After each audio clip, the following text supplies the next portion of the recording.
በአንድ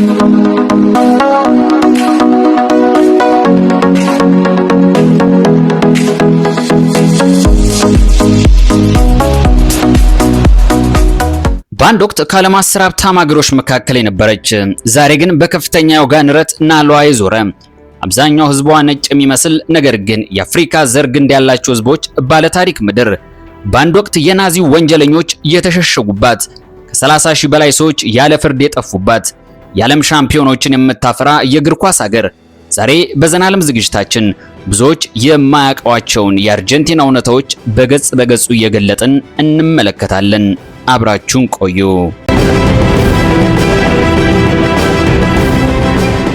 ለምን አርጀንቲና የአክራሪ ዘረኛ ነጮች ሀገር መሰለች? በእርግጥ ዘረኝነት በዚህች ሀገር አለ ወይ? የጠፉት 30 ሺህ ሰዎችስ ምን ሆኑ? ናዚዎችስ እንዴት ወደዚህች ሀገር ሊሸሹ ቻሉ? በሆነ ወቅት ከዓለም ሀብታም ሀገሮች መካከል አንዷ የነበረችው አርጀንቲና ወደ ፈታኝ የኢኮኖሚ ቀውስ እንዴት ገባች?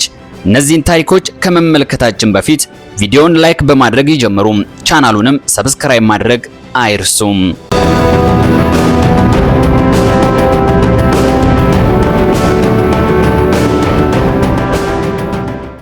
አርጀንቲና በደቡብ አሜሪካ የምትገኝ ሁለተኛዋ ትልቅ ሀገር ናት። በምዕራብ ከቺሊ፣ በሰሜን ከቦሊቪያና ፓራጓይ፣ በሰሜን ምስራቅ በብራዚል፣ በምስራቅ በኡራጓይ እንዲሁም ከአትላንቲክ ውቅያኖስ ጋርም ትዋሰናለች።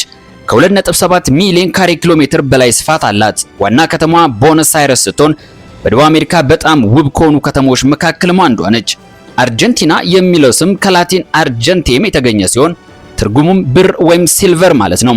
የመጀመሪያዎቹ አውሮፓውያን በዚህ አካባቢ ብዙ የብር ሀብት እንዳለ በማመን ይህን ስም የሰጧት ቢሆንም የኋላ ኋላ ግን ያሰቡትን ያህል የብር ሀብት ሳያገኙባት ቀርተዋል። የአርጀንቲናን ታሪክ ከአውሮፓውያን ጋር ብቻ ያያይዙታል። ነገር ግን እውነታው ወዲህ ነው። ከሺህ ዓመታት በፊት ማቹፔ፣ ጓራኒ፣ ዲያጊቴና ኪቹዋ የተሰኙ የሀገሬው ባለቤቶች ወይም ተወላጅ ህዝቦች በዚህ መሬት ይኖሩ ነበር። የራሳቸው ባህል፣ ቋንቋ፣ ህግና ንግድም ነበራቸው። ነገር ግን በ16ኛው ክፍለ ዘመን መጀመሪያ ሁሉም ነገር ተቀየረ። የስፔን መርከቦች በስፍራው ደረሱ። ከዚያም የሀገሪቱ ታሪክ ወደ አዲስና አሳዛኝ ምዕራፍ ገባ።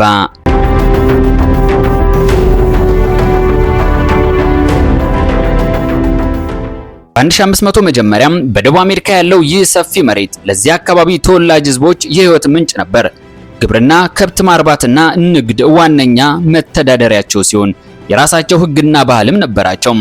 ነገር ግን ከአውሮፓ ምድር የመጡ የባህር ማዶ ሰዎች በአገሬው ህዝብ ላይ ጦርነትን ከፈቱ። በጦርነቱ በርካታ ሰው ሞተ። ታዲያ በዚህ ብቻ ያላበቃው የህዝቡ ሞት ፈንጣጣ፣ ኩፍኝ፣ ጉንፋንና ሌሎች በሽታዎች ከአውሮፓ ጋር ስለመጡ የአካባቢው ህዝብ በእነዚህ በሽታዎች አለቀ። በአንዳንድ አካባቢዎችም የህዝብ ቁጥሩ እጅግ በጣም ቀነሰ።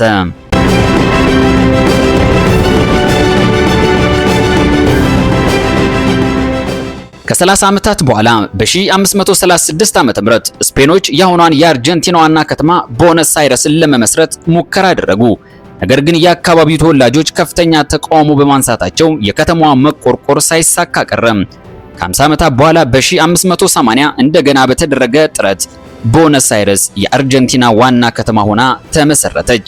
ለ300 ዓመታት ያህል አርጀንቲና በስፔን ያለ አንዳች ከልካይ በቅኝ ተገዛች። ሁሉም ውሳኔ ከአውሮፓ ይመጣ ስለነበር አርጀንቲና አውሮፓ ትሸት ጀመር። ግብር፣ ንግድ፣ የህግ ጉዳይና ሁሉም ማህበራዊ ጉዳዮች በስፔን አድራጊ ፈጣሪነት ይከናወን ነበር። ብዙ የሀገሬው ተወላጆች መሬታቸውን አጡ። አብዛኞቹም ሞቱ። ጥቂት የማይባሉትም ሀገር ለቀው ተሰደዱ።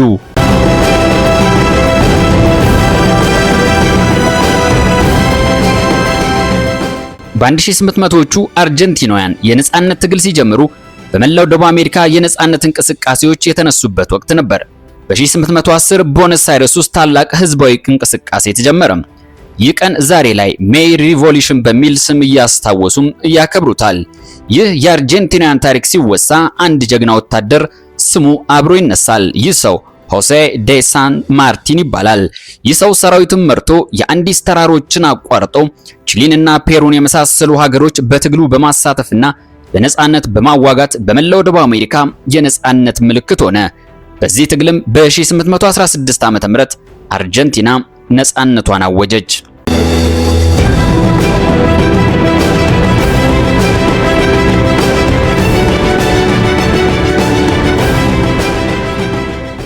ትልቁ ነፃነት ከተገኘ በኋላ የፖለቲካ ግጭቶች፣ የስልጣን ፉክክር፣ የውስጥ ጦርነቶች ለብዙ ዓመታት ቀጠሉ።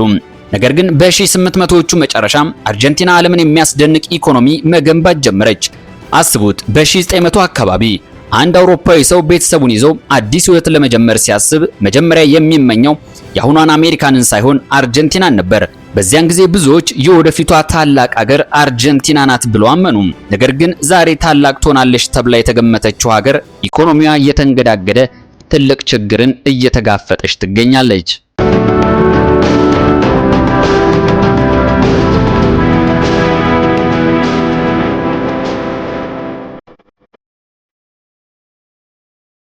የአርጀንቲና ወርቃማ ዘመናት ከ1800ዎቹ መጨረሻ እስከ 1900ዎቹ መጀመሪያ አካባቢ የዘለቀ ነበር። በዚህ ወቅት በእርሻና ከብት እርባታ ስራዎቿ እጅግ ዝናን አተረፈች። የአገሪቱ ሰፊ የፓምፕስ ሜዳዎች በዓለም ላይ በጣም ለም ከሆኑ መሬቶች መካከል ነበሩ።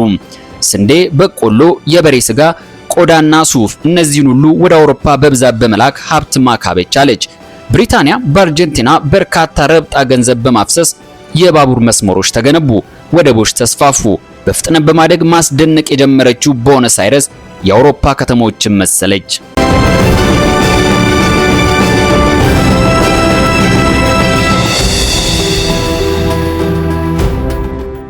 በዚህ የእድገቷ ዘመን በሚሊዮኖች የሚቆጠሩ ከጣሊያን፣ ከስፔን፣ ከጀርመንና ከሌሎች አውሮፓ ሀገሮች የመጡ ስደተኞች ወደ አርጀንቲና ተመሙ።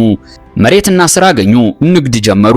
ይህም የሀገሪቱን ኢኮኖሚ እንዲመነደግ አደረገው። ይህ ሀብት ግን እኩል ክፍፍል ስላልነበረው ትልልቅ መሬቶች በጥቂት ሀብታሞች እጅ ውስጥ ብቻ ሆኑ። ብዙ ገበሬዎች በድህነት ተቆራመቱ። የገቢ ልዩነቱ እየሰፋ መጣ። በ1914 የመጀመሪያው ዓለም ጦርነት ተጀመረ። ከዚያም በ1929 የዓለም ኢኮኖሚ ሲንኮታኮት አርጀንቲናም ወደ ውጭ የምትልካቸው ምርቶች ዋጋ ወደቀ፣ ገቢዋ ቀነሰ፣ ችግሮቿ ውስብስብ መሆን ጀመሩ።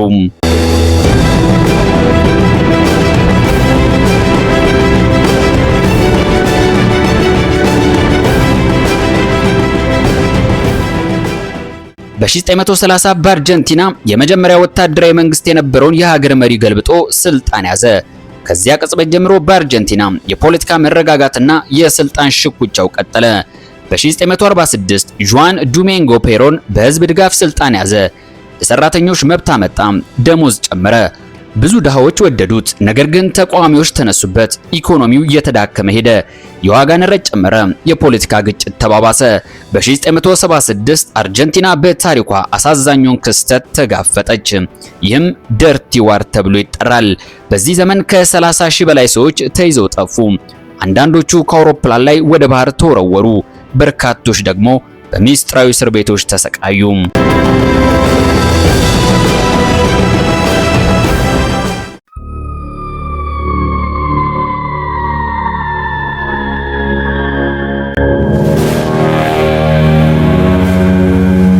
ሌሊቱ ጸጥ ብሏል። ቤተሰብ ሁሉ ተኝቷል። በድንገት በሩ በኃይል ተመታ። ወታደሮች ሰብረውት ገቡ። አንድ ወጣት በኃይል ተጎትቶ ተወሰደ። ቤተሰቡ ወዴት ተወስዱታላችሁ ብሎ ሲጠይቅ ማንም መልስ ሊሰጣቸው አልቻለም። ከዚህ ቀን ጀምሮ ያ ሰው ዳግመኛ አልታየም። ይህ ድርጊት በ1970ዎቹ በአብዛኛው አርጀንቲናውያን ቤት የተከናወነ ክስተት ነው። በ1976 የመንግስት ግልበጣ አካሄጄ ህዝቡን ሰላም እሰጣለሁ ያለ አንድ ወታደራዊ ኃይል ሀገሪቱን ወደ ሽብር ከተታት። ታዲያ ሁሉንም ሰው ያፍስ የነበረው ይህ የወታደራዊ አገዛዝ በዚያን ጊዜ የተያዙት ሁሉ ወንጀለኞች አልነበሩም። ይልቁንስ ተማሪዎች፣ መምህራን፣ ጋዜጠኞች፣ የሰራተኛ ማህበር አባላትና የፖለቲካ ተቃዋሚዎች፣ አንዳንድ ጊዜ ምንም ወንጀል ያልሰሩ ተራ ዜጎች፣ አንዳንዶች በጎረቤቶቻቸው ጥቆማ ብቻ ይወሰዱ ነበር። በመላው አርጀንቲና በመቶዎች የሚቆጠሩ ሚስጥራዊ የማጎሪያ ቦታዎች ተቋቋሙ። ሰዎች ያለ ፍርድ ታሰሩ። ከባድ ማሰቃየት ይፈጸምባቸው ጀመር። አብዛኞቹም ከዚያ በሕይወት ሳይወጡ ቀሩ።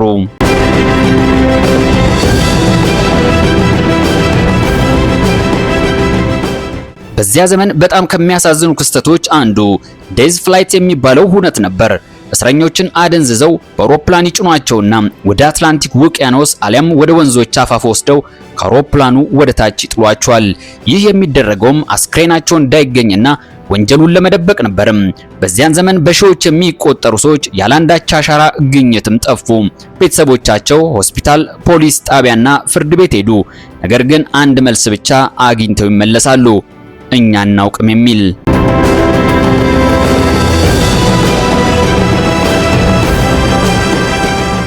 አርጀንቲናን የሚጎበኝ ብዙ ሰው አንድ ጥያቄ ይጠይቃል። ይህች ሀገር ለምን ከሌሎች የደቡብ አሜሪካ ሀገሮች የተለየች ሆነች? ለምን አብዛኛው ሕዝብ የአውሮፓ ዝርያ ያለው ሆነ? ይህ ጥያቄ ቀላል ቢመስልም መልሱ በታሪክ በፖለቲካና በማህበራዊ ለውጦች የታጨቀ ነው። የዛሬዋ አርጀንቲና ከአውሮፓውያን መምጣት በፊትና ከቀኝ ግዛት በፊት በብዙ የሀገሬው ጥንታዊ ተወላጅ ሕዝቦች የተዋበች ሀገር ነበረች። የራሳቸው ቋንቋ፣ ባህልና የአኗኗር ስርዓት የነበራቸው ህዝብ መኖሪያ። ነገር ግን በስፔን ቅኝ ግዛት ስር ስትወድቅ ከ1700ዎቹ እስከ 1800ዎቹ ዓመተ ምህረት ድረስ ወደ አርጀንቲና ብዙ የአፍሪካ ስደተኞች በባርነት ተወሰዱ። በተለይ በቦነስ አይረስ ከተማ የአፍሪካ ማህበረሰብ ከፍተኛ ቁጥር ነበረው።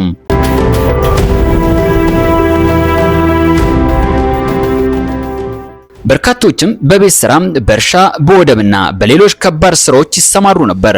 ነገር ግን ከጊዜ ወደ ጊዜ ቁጥራቸው እያሽቆለቆለ መጣ።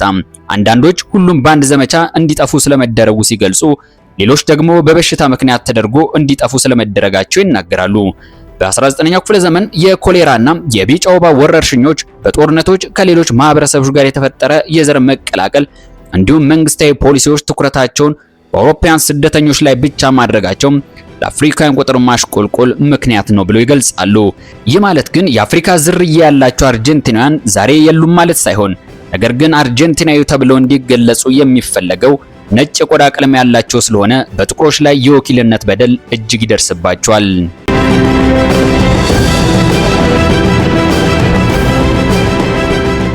ዛሬ አርጀንቲና በሕግ ፊት ሁሉም እኩል እንደሆነ ብትደነግግም፣ ነገር ግን በርካታ የዘር መድሎች የሚከናወኑባት ሀገር ነች።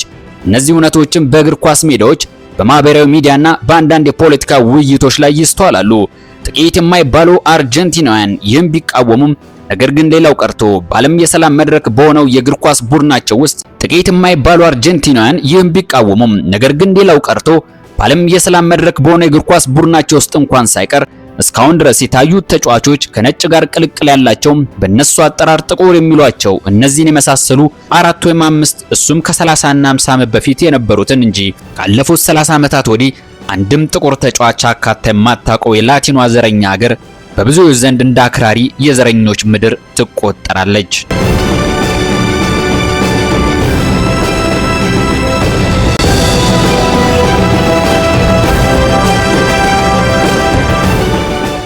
አርጀንቲናን በሌላ ጎኗ በዓለም ላይ ከሌሎች ሀገሮች የሚለያት አንድ አስገራሚ ታሪክ አለ።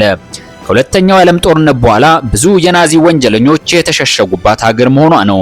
በ1945 ሁለተኛው የዓለም ጦርነት ተጠናቀቀ። የጀርመኑ ናዚም ተሸነፈ። በአውሮፓ ሀገራት ብዙ የናዚ መሪዎች ተያዙ። አንዳንዶች ተፈረደባቸው፣ ጥቂቶቹ ደግሞ ከዓለም ተሰውረው ለመጥፋት ሞከሩ። እነዚህ ወንጀለኞች ከሸሹባቸው ሀገሮች መካከል ዋነኛዋ ደግሞ አርጀንቲና ናት። ጦርነቱ ሲያበቃ አውሮፓ ፈርሳ ብትንትኗ ወጥቶ ስለነበር ብዙ መደበኛ ሰዎች ከአውሮፓ ወደ ደቡብ አሜሪካ ተሰደዱ። በዚያን ጊዜ ግን አርጀንቲና ብዙ ስደተኞችን ተቀበለች።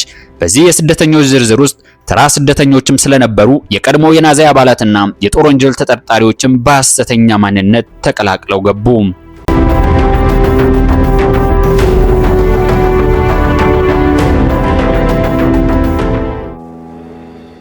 ጦርነቱ ካበቃ በኋላ አንዳንድ የናዚ አባላት ለመሸሽ ሲሉ ራትላይንስ በሚባል የሚታወቁበትን ብልሃት ተጠቅመው ከአውሮፓ መለጡ። በእነዚህ መንገዶች ተጉዘው ወደ አርጀንቲና፣ ፓራጓይ እና ብራዚል ደረሱ። ከነዚህ መካከል አንድ ዝነኛ ሰው አለ፣ አዶልፍ ሃይክማን። አዶልፍ ሃይክማን አደገኛው ናዚ አይሁዶችን በጅምላ በማሳደድና በማስገደል የሚያስተባብር ከፍተኛ ባለስልጣን ነበር። ጦርነቱ ከተጠናቀቀ በኋላ ስሙን ቀይሮ በሐሰተኛ ስም ወደ አርጀንቲና ገባ። ለብዙ ዓመታትም በቦነስ አይረስ ማንም ሳያውቀው ህይወቱን ቀጠለ። ነገር ግን የሰራው ወንጀል ከእውነት በር ላይ ጣለው። በ1960 ዓ.ም የእስራኤል የመረጃ ድርጅት ሃይክማንን አፈላልጎ አገኘው። ኦፕሬሽኑን በሚስጥር ተይዞ ሃይክማን ወደ እስራኤል ተወሰደ፣ ለፍርድም ቀረበ። በጦር ወንጀሎችና በሰብአዊነት ላይ በፈጸማቸው ወንጀሎችም ጥፋተኛ ተብሎ የሞት ፍርድን ተጎናጸፈ።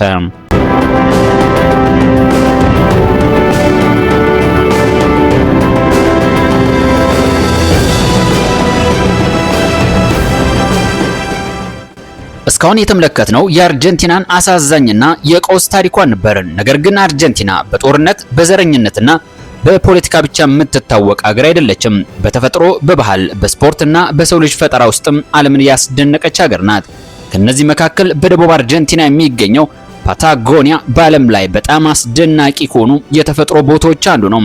በዚህ ስፍራ የበረዶ ተራሮች፣ የበረዶ ግግሮች፣ ንጹህ ሐይቆችና በሺዎች የሚቆጠሩ የዱር እንስሳት ይገኛሉ። በክረምት ወቅት በረዶ ውስጥ መጓዝና ግግሮችን መመልከት የቱሪስቶች ትልቅ መስህብ ሲሆን በአርጀንቲናና በብራዚል ድንበር ላይ የሚገኘው ኢጓዙ ፏፏቴ ደግሞ ሌላኛው ትልቅ የተፈጥሮ መስህቧ ነው። ከ270 በላይ የውሃ መውደቂያዎች በአንድ ላይ ተሰብስበው የሚፈጥሩት የዚህ ፏፏቴ ድምጽና ውበት ብዙ ጎብኚዎችን አስደንቆም አፍ አስከፍቷል።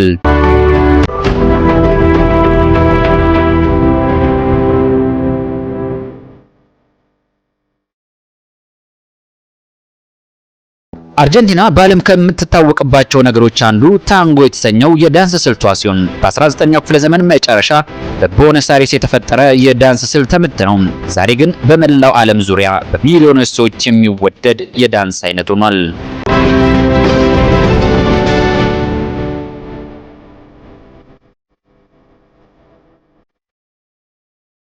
አርጀንቲናውያን በዓለም ላይ ልክ እንደኛ ኢትዮጵያውያን ከፍተኛ የበሬ ስጋ ተመጋቢ ህዝቦች ናቸው። አሳዶ የሚባለው የስጋ ጥብስ ደግሞ ለቤተሰብና ለጓደኞች በጋራ መሰብሰቢያ ጊዜ የሚመገቡት ባህላዊ ምግብ ሲሆን ከዚህ በላይ ግን አርጀንቲናን የዓለም ህዝብ የሚያውቃት እግር ኳስ ስፖርት ብቻ ሳይሆን የህይወታቸው አንድ አካል ስለመሆኑ ነው። ታዳጊዎች ከትንሽ እድሜያቸው ጀምሮ ኳስን እንደ አንድ የማህበረሰብ እሴት ይቆጥሩታል። የዲያጎ ማራዶናና ሊዮኔል ሜሲ ሀገር አርጀንቲና ነውጠኛ የእግር ኳስ ደጋፊዎች ከሚገኝባቸው ሀገራት መካከልም አንዷ ነች።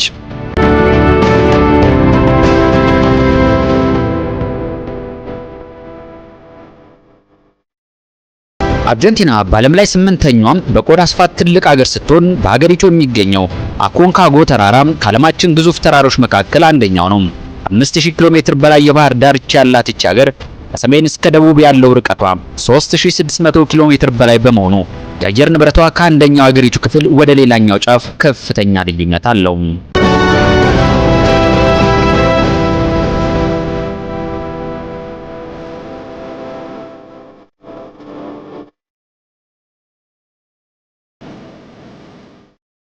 አርጀንቲና የሁለት ተቃራኒ ታሪኮች ሀገር ናት። በአንድ በኩል ዓለምን ያስደነቀ ባህል፣ ተፈጥሮና ስፖርት አላት። በሌላ በኩል ደግሞ አሳዛኝ የጦርነት እልቂትና የከፋ አገዛዝ፣ 30 ሺህ በላይ የጠፉ ሰዎች፣ የጥቁሮች የዘር መድሎና የኢኮኖሚ ቀውሶች ያሉባት ሀገር። ማንኛውም ሀገር በአንድ ታሪክ ብቻ አይገለጽም። የብርሃንም ሆነ የጨለማ ገጾች አንድ ላይ ተሰንደው ስናይ ብቻ ሙሉ ምስሏን እንመለከታለን።